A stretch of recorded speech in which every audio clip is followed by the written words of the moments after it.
घरी जाऊन त्याच्या घरच्या पोरांना रुमाल टाकणं किंवा तो प्रवेश झाला. आज ते एक नवीनच बाबूरावजीने मला बातमी सांगितली की माझ्या दुकानावर जातात आणि माझ्या डोक्यावर हात ठेवा म्हणून आपले तळमुरीचे आमदार माझ्या डोक्यावर हात ठेवा असं म्हणून आपल्या हातानं त्या माणसाचा हात डोक्यावर घ्याले आणि घाला शपथ माझी. अरे तुझी तो वाट पाहिलेत लोक केव्हा जातोस म्हणून. कारण या हिंगोली शहराला लागलेला कलंक मित्र.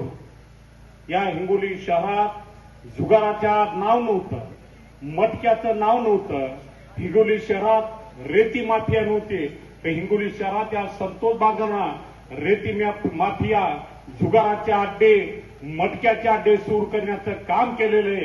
त्याला जर चाप बसवायचा असेल या निवडणुकीत त्यांना त्यांची जागा दाखवण्याचं काम आमच्या मतदार बांधवांनी करावं अशी विनंती करण्यासाठी आम्ही इथं आलो. मित्रो, संतोष बांगर या भागात आल्यानंतर त्याला एकच प्रश्न विचारा. तू महादेवाचा भक्त आहे, दररोज 100 महादेवाचा तू शब्द घालतोस.